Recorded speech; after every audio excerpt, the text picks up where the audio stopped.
When you were born, you were given two things that nobody can take away from you. That's what makes you special. It's not about how tall you are, what you look like physically, how well spoken you are, what your education is. That's not what makes you special. Create your life. Crée ta propre vie. Create your life. 创造你的生活。 Create your life. Crea la tua vita. Create your life. Und skip your liver. You better create your life. Create your life. Create la vie. Create your life. Create your life.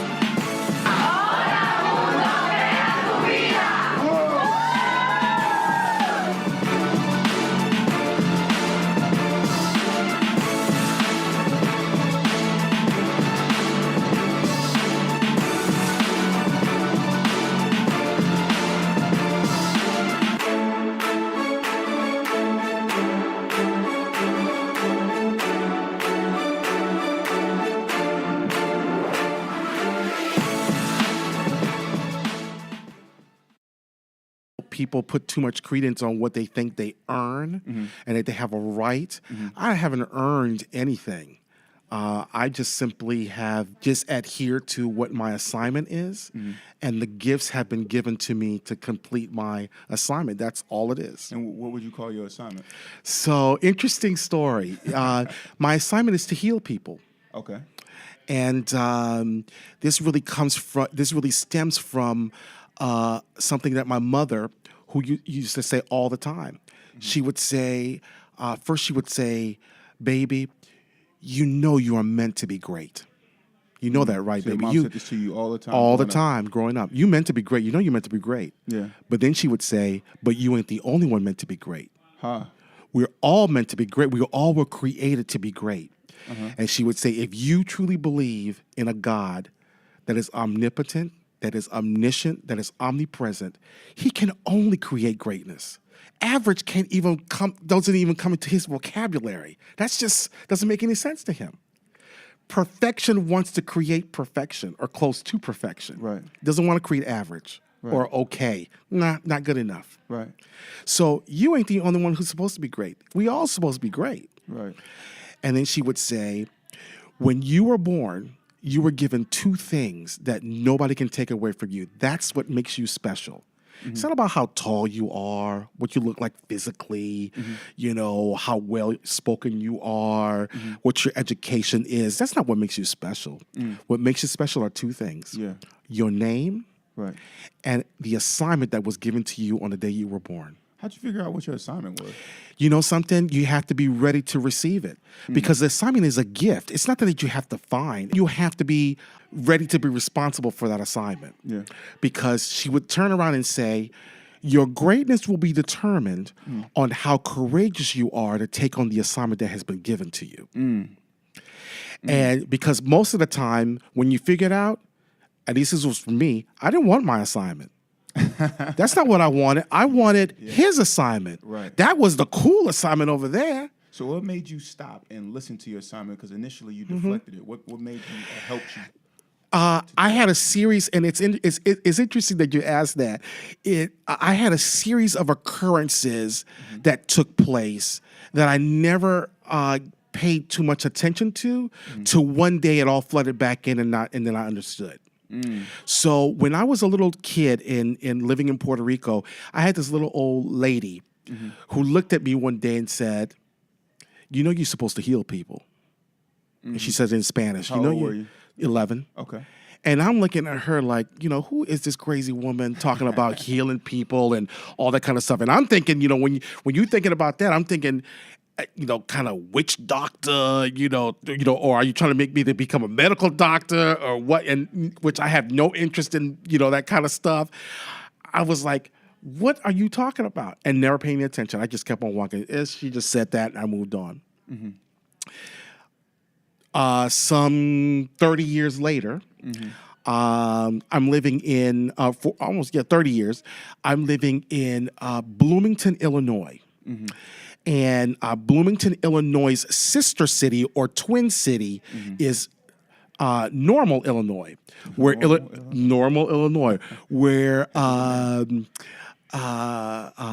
Illinois State University is located in Normal. So I used to look at the college catalog all the time, and I would just take classes. It was just fun. Just like, is there a good class that I could take? And I got a religion and philosophy. I was in the religion and philosophy section. Yeah. And there was a class on generational curses and generational blessings. Off the chain. Wow. It was probably one of the best things I've ever done. Amazing class. Okay. Amazing class. And we could talk about that. Like, that is so deep. It was just a wonderful class. But the professor in the class one day said to me, you're supposed to heal people. And I'm saying, what? What is this healing thing? Right. 2 weeks after that, I went to a seminar at Gallup. Gallup, the poll people. Well, what a lot of people don't know about Gallup is that Gallup not only just kind of studies trends, but it's also been studying the subject of leadership for years and years and years and years and years. They wrote a series of books. The first book was called First Break All the Rules. And the second book was called Now Discover Your Strengths. And in the second book, it talks about a couple of things. It talks about this whole notion of what is true leadership. So there are two theories of leadership. One theory says, in order to be a great leader, you have to figure out what you're good at, figure out what you're not good at, and then put a plan in place to heal, to figure out what you're not good at. So you're gonna get a plan together and then turn around and then put a plan together to fix what you're not good at. Right. The second theory of leadership says, figure out what you're good at, figure out what you're not good at, and put a plan in place to continue building on what you're good at. And on the stuff that you're not good at, you surround yourself with people who are good at those things. Which made all the sense in the world to me, right? Because why are you trying to fix the stuff that you're not good at? First of all, you don't like it. Right? That's very true. And you don't understand why you're trying to fix it, and you resent it sometimes, right? And so it was just really interesting. And so part of that book, you take this test. Take a test. It's 180 questions. Oh, wow. It's a pretty quick test because they want you to answer the questions like right away. You cannot think about it. In fact, if you take more than 10 seconds to answer the question, it just jumps to the next question. You're thinking about it too much. Oh, wow. So you fill it out, and it gives you the order of your strengths. Well, the test will only send you your top 5, which are considered your signature strengths according to Gallup. So I see my top 5, and then I went on to school to their class, and then I got to see all of my strengths in order. So while I was there, I got to see a counselor. And the counselor turns around and says, "Let me take a look at your list." And when she looked at my list, she just stopped. And she said, "Oh my goodness, do you realize that you're supposed to lead a movement? Look at your top 10. Your top 10 are like, really summarize what you're really about." And when she said that, and I said, "Why? Why are you saying that?" She says, "Look at your top 5 right here. Connectedness is my number 1. The belief that we're all connected. The belief that it's your responsibility to make sure that the other person makes it, because you know that if they don't make it, you don't make it." Well, something that I pick up from you, and having seen you, I saw you at the first Entrepreneur Summit in Houston, but then meeting you again here, when you say connectedness, I see your presence. Whenever you're talking to somebody, whenever you're dealing with anyone, you're very present and connected in that moment, and it just spews out in your authenticity and your transparency. That's very kind. So, please keep telling us. So, connected was my number 1. Right. Developer was my number 2. Okay. Always looking for possibility in an individual. Yeah. What is it that they got that you feel like you can elevate and help them to make better? And how do you help them to forget the stuff that they're not that's holding them back? Gotta throw it out. Throw it out throw it out the window. It's all about where you're going, not where you've been. Right. Number 3, individualization. Completely focus on what makes you special. What is the one thing that you've got that nobody else has? And what is that for you, Tony? Oh my goodness! I don't know that I honestly don't have an answer for that. You don't know what you pinpointed yet? Other than the fact that I am very much focused on what my assignment is. I believe in my assignment. I know what I'm supposed to do, and I am going to do what I got to do to do what I am supposed to do. So I don't know that there's anything really special about me other than I have been courageous enough to take on my assignment. That's all it is. I think that's special in itself. Well, being able to recognize it. You talking about something that took place 30 years later. Yeah. I mean, being able to listen and identify. You know what? There's still work that I needed to do. Yeah. So with that being said, I want to go ahead and do our intro. So, okay. Beautiful people, this is the Create Your Life series. I'm your host, Kevin Y. Brown, and it's such a pleasure to be here broadcasting live from the Black Men Excel Conference here in Florida. And I am here with a very authentic and present, connected gentleman who I've had the opportunity to meet on this is the second occasion. So please, without further ado, Mr. Tony Wilder, please tell us who you are. Ta-da-da! The crowd goes crazy. Kevin, it is just an honor to be here. My name is, like you said, Tony Waller. Yeah. I am. I currently live in the lovely Bentonville, Arkansas. I am Senior Director, Corporate Affairs Constituent Relations for Wal-Mart, and in that responsibility, I oversee all of Wal-Mart's efforts in diverse and multicultural communities from a reputation standpoint. I'm looking at how can I find ways that Wal-Mart can be a source and a resource in addressing issues that are important to the community, with ultimately trying to help the community see us not just as a retailer, but see us as a real valued member of that community. Right, as a real valued partner in the community. Yeah. Wow. I mean, there's enough story in that already with what you're doing with Wal-Mart in order to make sure. I mean, there's so many efforts being used right now by Wal-Mart for what's going on in Houston. Yes, and it's a shame that it really is a shame what's happening there. So sad, very heartbreaking when you see that folks have lost it all. Due to the flooding, and lost family members and friends. That's probably the worst part of it, is the loss of life that has taken place. Right. But the recovery will start, and they're going to do well.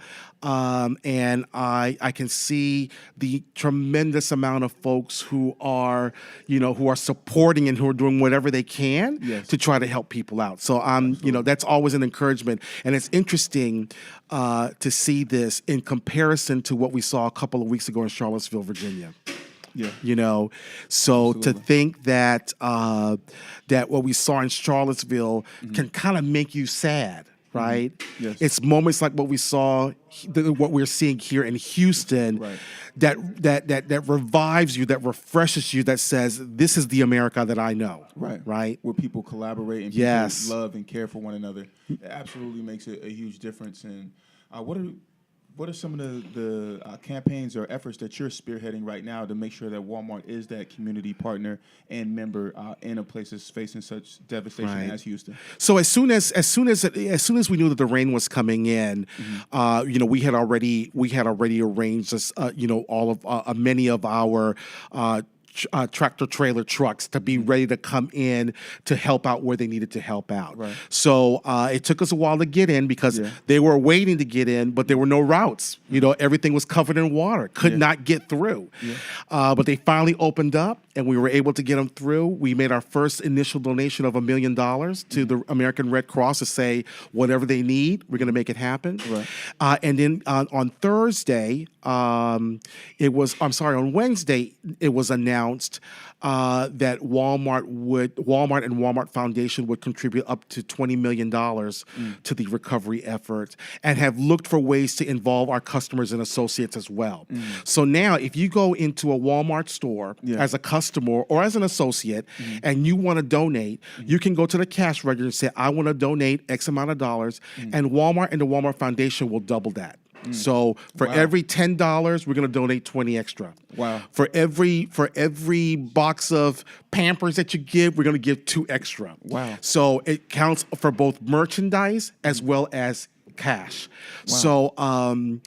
So we'll see how it goes, and we wanted to make it easy. I mean, there's so many different ways to be able to contribute to this effort between the American Red Cross and all the local nonprofits who are doing this kind of work. But sometimes people just don't quite know how to do it and want an easy way to do it, right? And so the easy way to do it is, to like be able to go to the cash register. They're going to be shopping anyways. Go to the cash register and say, let me give an extra $10, $10 or $15 to help out. And again, we're gonna match it 2 for 1. It seems like you have the right role, man. Well, for being a healer, and that's your assignment in life. You're these people who are in desperate need.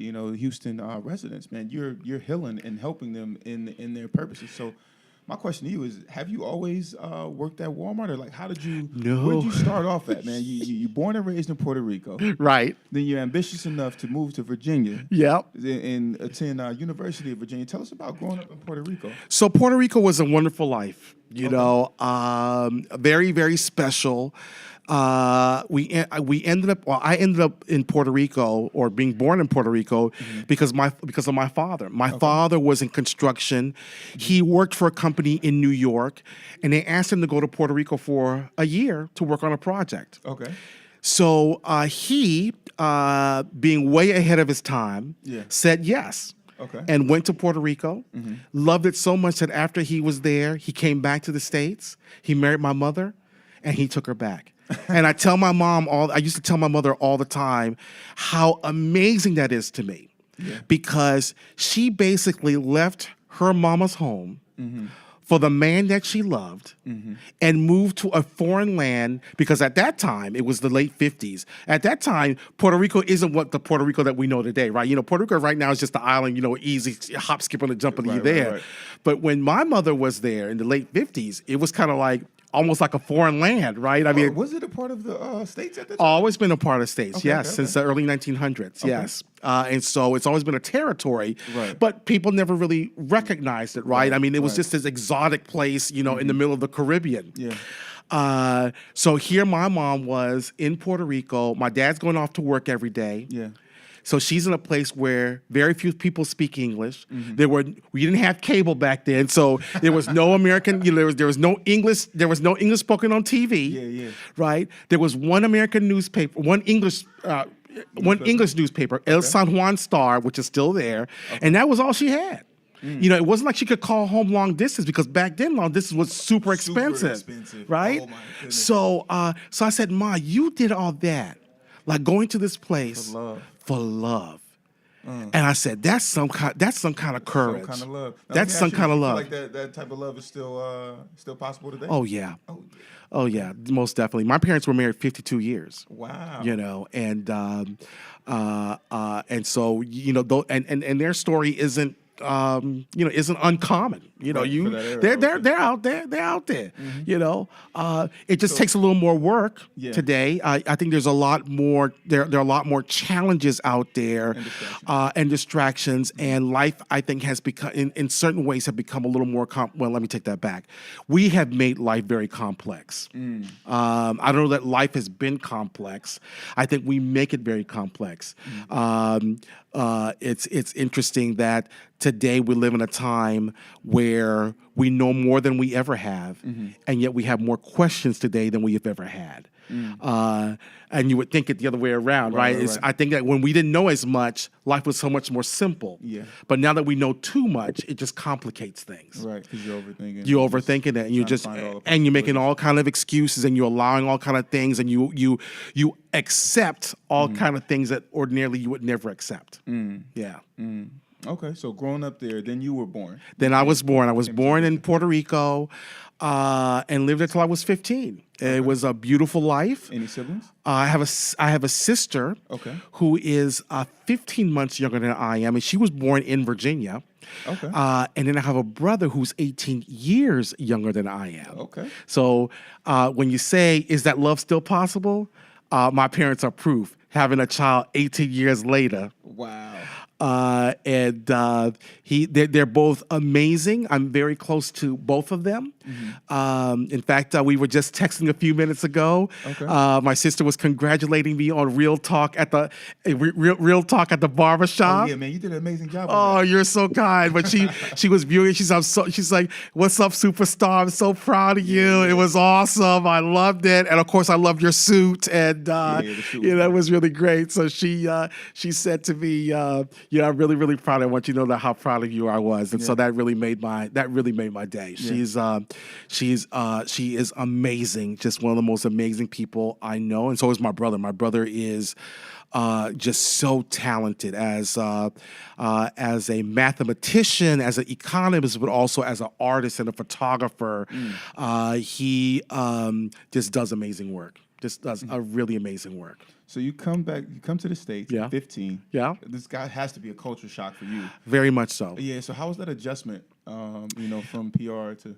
Well, I came excited. I came excited for this new adventure, to be living in the U.S. and be living near my grandparents and folks that I'd spent a lot of time during the summer with. But it didn't turn out to be as wonderful as I had hoped. It was a very difficult transition for me. I moved back to the U.S. in the late 70s, where black and white issues were still quite prevalent. People were feeling pretty raw, with them, and being in a very deep South. Like I was in Southern Virginia, you really saw it even more. Right.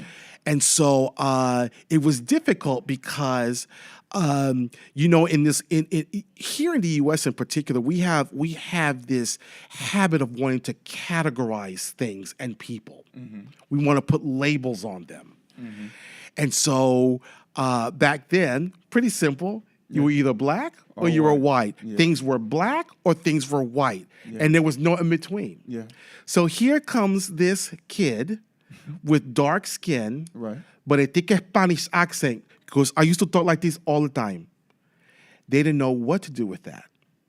Interesting. So they were like, "You're not black, but for obvious reason, you're not white right. either."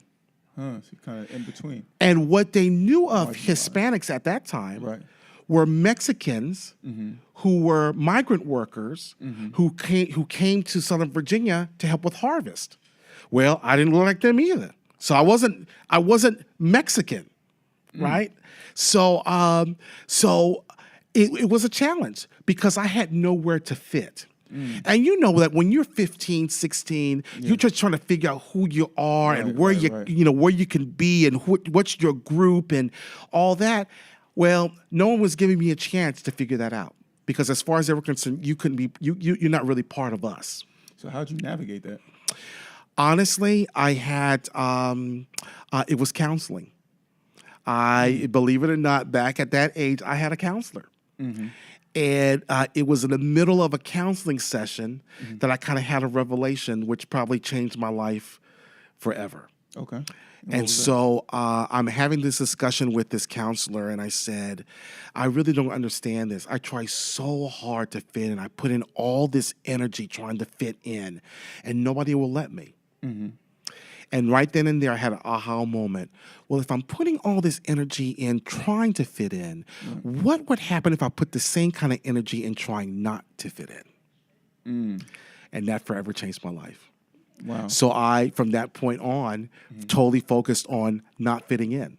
I didn't want to be categorized. I didn't want a label. And I'm still that way today. And I think that what's important about what you just said is a couple of minutes ago, you answered a question you were asked, if you were Spanish, and you said, "I'm whatever you want me to be."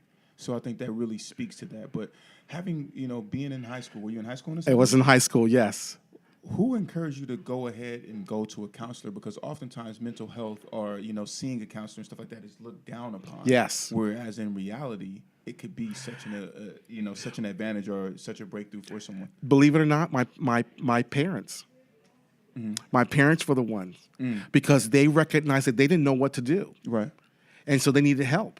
And so they said, we got to find you some help because otherwise you ain't going to make it. And I can't have my child not making it. Right. So that's how it all happened. And your parents, where were they from, or were they? Both of them are from Danville, Virginia, or really Dry Fork, Virginia, which is Pittsylvania County. It's little county town, outside of Danville, Virginia. My mother graduated from high school. That was her highest level of education. And after high school, she ended up working cleaning homes for some of the wealthy families of Danville. My father never graduated from school. He finished school. His last grade was 7th grade. And for many families, my grandparents were farmers, and my father dropped out of school so that my other aunts and uncles could finish their education. He was the oldest, and so he stayed and worked on the farm with my dad, or my granddad. So where you having the extensive career that you've had, which we'll get more into, what would you say your sense of work ethic came from? Oh, definitely from both of my parents. I mean, they were both very hard workers and believed that you could do and be whatever if you worked hard at it. Yeah. And we were never really given an opportunity to be lazy. Yeah. I mean, it was just unacceptable. My parents also were very intent in making sure that we were self-sufficient. Yeah. My mother would say, I don't want you having to be in a relationship or marry somebody because you need somebody to take care of you. You need to be able to take care of yourself. Yeah. And so my sister and I ran the household. I mean, that was our responsibility. So whether it was washing dishes, mopping floors, doing the grocery shopping, paying bills, mowing the lawn, putting a button on a shirt, ironing, whatever it was, we learned how to do all that stuff. Cooking, baking, we learned how to do all of those things because she never wanted us to be, to be dependent on anybody. That we should be able to be that our reason for being dependent on somebody should be a choice, right? It should not be because you have no choice. It should be a choice. And so it's always interesting, people will say, every once in a while I will do certain things and they just look at me in shock and awe, like you know how to do that? Give us an example. So I went to South Africa. What city? Johannesburg, Rustenburg. Rustenburg is outside of Johannesburg. And I went to work with children with HIV, AIDS, and abused children. And we were in this kind of camp / orphanage working. And I was in a nursery, and we were helping to put in a new bathroom. And so I'm walking around. I have the commode in my hand. I'm getting ready to put it on. I know how to bolt the thing down. And they're looking at me like, oh, my goodness, you know how to do that? Yeah, my dad was a plumber. I learned how to do this kind of stuff because he wanted me to learn. Yeah. Now, keep in mind there's a difference. There's a difference in knowing how to do something and choosing to do something. I know how to do a whole lot. I choose not to do it. But if I have to, I will. Right. They were laughing at me the other day because before I came here, the thermostat in my air conditioner went out. Okay. And I was some kind of mad. And so people said, so what did you do? I said, I went to Wal-Mart, I bought a thermostat, I came in, I installed my thermostat. Because I did not want to come home on Sunday with a house that's burning up hot, me mad because I didn't do anything about this air conditioner, and still have to go to Walmart and get one, or pay an arm and a leg to have an air conditioner repairman come in on a Sunday to fix my AC. Well, I didn't want to do that. Right. There are better things I can do with my money, like a new pair of shoes. Like a new pair of shoes, like those orange drivers you had on. Yeah, a little something, I'd rather spend on an orange pair of drivers than a repair person, especially when I know how to do it. So I went and I fixed it before I started packing to come to this trip. I fixed my AC. I like that. Do it yourself. You do it yourself. Now, again, I choose not to do it very often. Right. But if I have to do it, I'm sure glad I know how to do it. Yeah, and the no matters. So that being said, you have you graduated high school in VA. Yes. And then you went ahead and went to the University of Virginia. Correct. Where you studied. I created my own major. Of course you did. Of course you did. Okay, and what was that? Well, they didn't have what I wanted. So there was a program there called the Interdisciplinary Study Program that you could create your own major. Yeah. UVA was not my first choice. Okay. Georgetown was my first choice. Okay. I wanted to go to Georgetown. I wanted to go to the School of Foreign Service, which I got in. But the University of Virginia gave me a lot of money to go and that mattered. And so my dad was like, "Whoa, hold up. I think we really should take some real consideration here with this school." And I'm thinking to myself, that was too real for me. Yeah. I had to think the lofty. I want to be at Georgetown and be around all these international, kids who know all these things about the world, and I want to be part of that. I'm going to be a diplomat, and this is the only way I can make it happen. That kind of mentality, right? So he and I end up compromising. He says, "I'll just go to UVA for a year, and if you absolutely hate it, we will transfer you to Georgetown." Okay. Well, I ended up falling in love with the school. Of course. Got me hooked. The challenge was that their international relations program was a little too stringent for me, too strict. They basically told you exactly what you were going to take every year, and I wanted to have choice. Right. So when I went to my guidance counselor there, she said, "Well, why don't you just create your own major?" I said, "What?" Yeah. She said, "Yeah, you can do that." And so my job was to put a series of classes together and call it something. Yeah. So I did an interdisciplinary study in Latin American affairs, concentrating on Latin American business. Okay. And so took classes from all kind of departments. I loved it. I took classes in Spanish and classes in Portuguese, and I took architecture classes, and I took a law school class. I took a couple of business school classes, plus the regular history and government and that kind of thing. It was awesome. It was just awesome. One of the best experiences of my life. And in fact, now it's actually an official major at the University of Virginia. But when I took it, it was just a thing I created. See, man, you trailblazing. I don't know about all that, man. Create your life, create your major, man. Yeah, it was fun. It was really fun. It was just really, really a wonderful experience. Okay. And that's and for so many young people in college, that's when you really get to blossom and be who you want to be and need to be, and you get to test the waters a little bit, and people give you the opportunity to test those waters, right? Your friends give you an opportunity to test it. Your teachers give you, and administrators give you, parents. Everybody gives you a little bit of permission. So that was probably the one of the most enlightening times of my life. Liberating. Best 4 years of my life. Never wanted to leave school.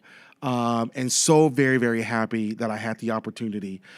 So very, very happy. And I have to tell you, what is so wonderful is back at that time, you didn't have a whole lot of a ton of black kids going to UVA. You had some. I mean, we kind of became like the renaissance of this influx of African American students studying at UVA. And so I would say from 79 to 88, it was an amazing time. And to this day, I am so close to those to those students during those years. From 79 to 88. Even if I don't know where to find them, I know who knows. I know who knows. Who can find them for me, where they are. So we are still very, very much a close bunch. In fact, there are a couple of them here that I went to school with. Who are here at the conference, and we talk about this stuff all the time. And it's wonderful to get together and we have a good time, and it's wonderful to see how great some of these folks are doing. Folks who are, captains of industry doing their own thing, serious entrepreneurs who are just blowing up, serious folks who are judges and district attorneys and, heads of corporations and heads of their own business. And I'm like, I went to school with these folks. Yeah. And these are black people. Yeah. Okay? Doing it up, right? You're making you real proud. I'm so excited about the fact that you're just happy for other people. You know what I mean? Yeah. And I feel like that's a part of, your assignment that you spoke about earlier is just, you know, if other people don't succeed, then you don't succeed. Correct. And I really, I legitimately believe in that. Yes. That's why even, to have the radio show and the podcast and the brand to create your life, it's like, yo, how did you do this? And so how can other people literally mimic your success so that they could, you know what I mean? So everybody wins. My mother, I attribute that to my mother also. My mother used to always say, please be careful of what you say and how you say it to somebody else. Because you have no idea where they came from before they connected with you. You don't know if they had some tragedy happen that they're not showing at all, but they could have had a big old fight with somebody.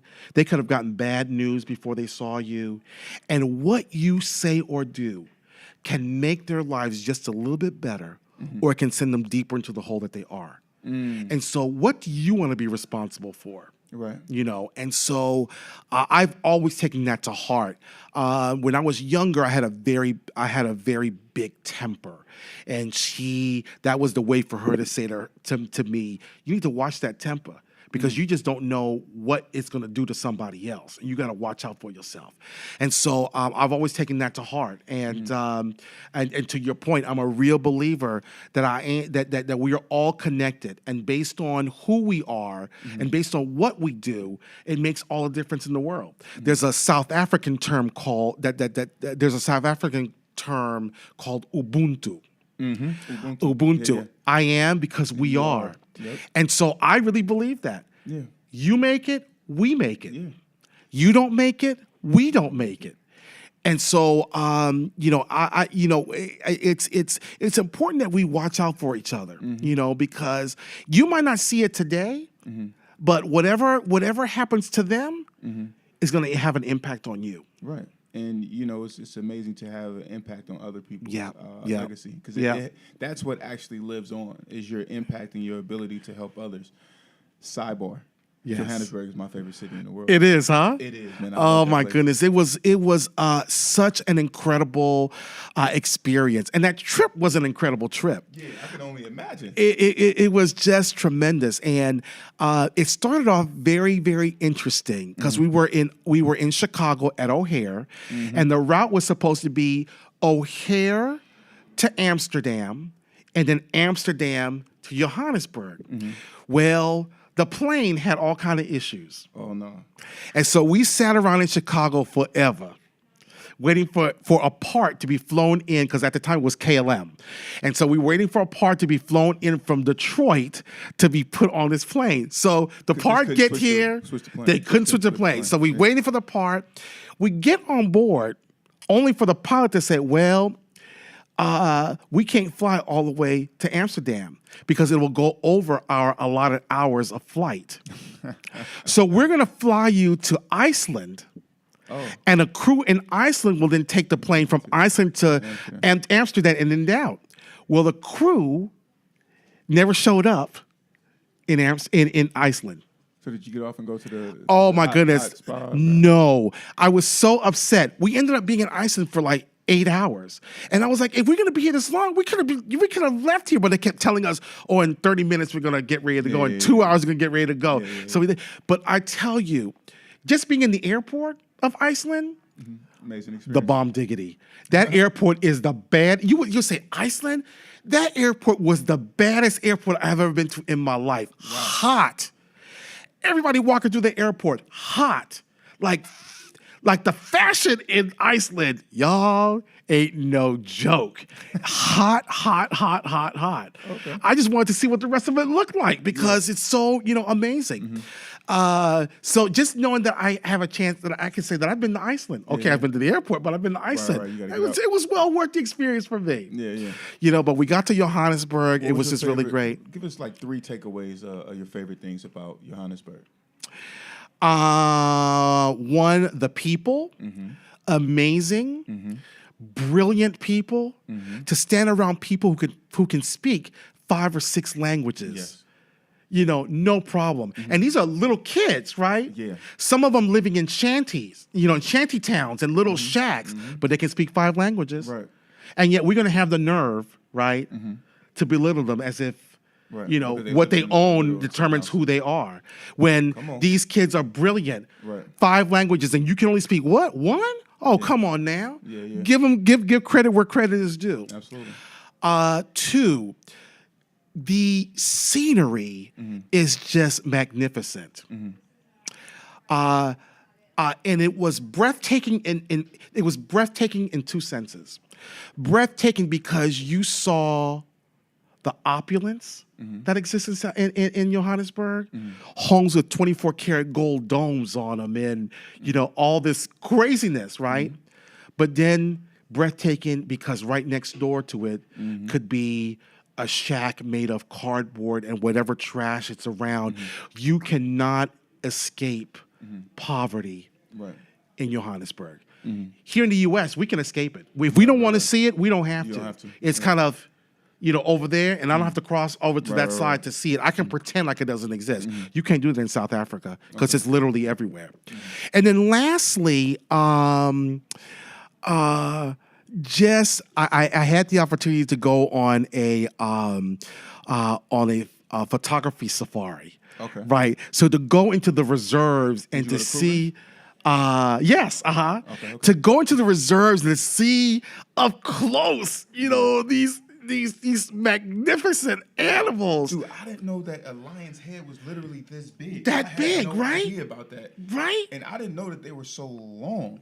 Like, these things are massive. Massive. I did not know that they were that massive. And so just having that experience was just amazing. Oh, and I have to talk about it. The food off the hizzy. Oh, did you go to Brampton? Oh, no, I didn't. But what time of year were you there? I was there in July, so it was, gotta go in like Christmas, New Year's time. They have summer there. Yeah, And they have right. this, in Brampton, they have like this art festival going on. But they had like literally a plate of paella as big as this table. And I mean, it was the best paella. It was the first place I had peri-peri. Have you had peri-peri? No, I don't. It's like think I this had peri-peri. spicy. It's like a spicy sauce that you put over like chicken and beef, but it's just. I mean, it is super duper spicy. Okay. You talking about good? Oh my goodness, so good! It was just amazing. So, but first time having peri-peri. So now there's peri-peri now in the U.S. You're talking about like Nando's peri-peri chicken. Yeah. So the original place of peri-peri is South Africa. Did you have bunny chow? Yes, and I was like, I don't know if I can do that, but it's well worth it. Yeah. It is just well worth it. You're gonna love it. Okay. You got to check it out. All right. So you graduate from UVA. Yes. You explain to me this time frame. 79 to 88. Yeah. Well, you know, it's like when I entered the class of 80. Yeah. Yeah. The class of 84. So 1980 was my first year. So while I was there, my first year, it was a senior year for those who were in the class of 79. Got you. So that you said. So I was there early. Like I went to school early. So right. So I got to meet a lot of seniors who were graduating that year. Right. So but my class was just getting ready. The class of 8, the school year of 80 starts, you know, right then. So I got to meet them. And then when I was class of 84, right. See, I was fourth year, but all the first year students were coming in who are now being the class who are now the class of 87 and 88. Right. So that's how you get to see you get to meet the span of all these folks. Yeah. And so I never thought about it from that perspective. Yeah, you almost think about your school as those 4 years, right? But you end up knowing people, even people before you. Yes, absolutely. Who will graduate? You know, who are going to graduate when you go in. Right. So so I knew people from class of 79 to the class of 88. So what happened once you graduated? What was your? I ended up moving from Charlottesville, Virginia, where UVA is, to Washington, D.C. Okay. Getting closer to Georgetown? Getting closer to Georgetown. Right. And it was kind of a natural migration because at that time, so many kids from D.C., Maryland, Philadelphia, Pennsylvania, New York. It was the school of choice for so many African-American students in the Northeast. And so the majority of my friends were from D.C. Yeah. And so I knew I wasn't going to go back to Danville after graduation. Of course. And so I just moved where my friends were, and they were in D.C. And so that's how I ended up there. Okay. And what did you do in D.C.? In D.C., my first job was working for a company by the name of State Farm. Okay. And so at State Farm, I was a claim rep. And I managed auto claims for State Farm. Okay. Great experience, wonderful company. So wonderful that I was at that company 22 years. Wow. And so did a lot of things. I mean, I did all kind of crazy jobs for them. Okay. All kind of crazy jobs. I started in claims, and then I helped to automate our claims system, and then I became a trainer for the company, and then I did special project works for the executive office there, and then I went into public affairs, and then corporate called me and said, we want you to come to Bloomington, Illinois. Okay, so that's how you ended up there. And so that's how I ended up in Bloomington. I was in Bloomington for 8 years doing a number of different things. I first started out leading Walmart's efforts State Farm's efforts in the African-American community. And then... so is that you that got the dad from Loving Basketball? No, that wasn't me. I wish I could claim that, but I didn't. It was a lady by the name of Pam Eel, who at the time was vice president of marketing, one of the baddest sisters I know. She currently is the chief marketing officer for the National Basketball Association. Hey. She a bad sister, hilarious, funny, and one of my dearest friends in the whole world. But she's the one who really revolutionized everything at State Farm. And when you look at all those commercials that you see right now, Pam Eel was the one that made that happen. You know, I tell people all the time, don't get it twisted. Now, State Farm knew what they got when they got her, and I'm glad y'all continue doing what you're doing. But if it weren't for Pam Eel, y'all wouldn't have what y'all got right now. It's the baddest thing ever. But I was there so I did that for a while. I did public affairs for State Farm, and then I got a call from Walmart. Yeah. A lady by the name of Esther Silver Parker, another bad sister. Esther Silver Parker. One of the most regal, fabulous Black women I have ever met in my life. And so Esther had been hired by Walmart to help develop their diversity inclusion program. And so she came on in and, did her thing. And one day she calls me and says, Tony, I got this job and you're the only one I want. So what do I have to do to get you to come work for me? Yeah. And I said, Miss Esther, I love you, but there ain't no way I'm working for Walmart, and there ain't no way I'm moving to Bentonville, Arkansas. Hi, I'm Diane. I have a daughter, Nikki, and she's a senior at high school. She just got accepted for early decision into college. Prior to taking Kevin's program, we were pretty overwhelmed because her college debt after her merit scholarships looks like it's going to be about $150,000 in 4 years. Feeling pretty overwhelmed about that $150,000 potential debt, I decided to enroll in Kevin's debt-free college academy full course program. And I have to say the value for the money for what we got out of the program was absolutely amazing. Kevin takes you step by step with many, many different tips and many different strategies for not only the student, but for us as parents, for our student, things that we can do to really help save money and prepare. If you or your child are looking to save money on college costs, sign up for Debt Free College Academy today at debtfreecollegeacademy.com using coupon code FREECOLLEGE. Beautiful people, if you enjoyed this episode of the Create Your Life series, be sure to download it from our podcast, which is available on createyourlifeseries.com, iTunes, Stitcher Radio, and Google Music. Also, be sure to leave a review of the podcast. You can catch us live on Sundays from 5:30 to 6:30 p.m. Eastern Standard Time via 90.3 FM in New York or on Facebook Live at facebook.com/KevBrown1. We encourage you to participate in the conversation on Facebook or call in at 212-650-6903. Follow us on Instagram at CYL Series and at Kevin Y. Brown. Be blessed, and we'll see you back here live next week. Create your life. Crée ta propre vie. Create your life. 创造你的生活。 Create your life. Crea la tua vita. Create your life. Und skip your liver. You better create your life. Create your life. Create la vie. Create your life. Create your life.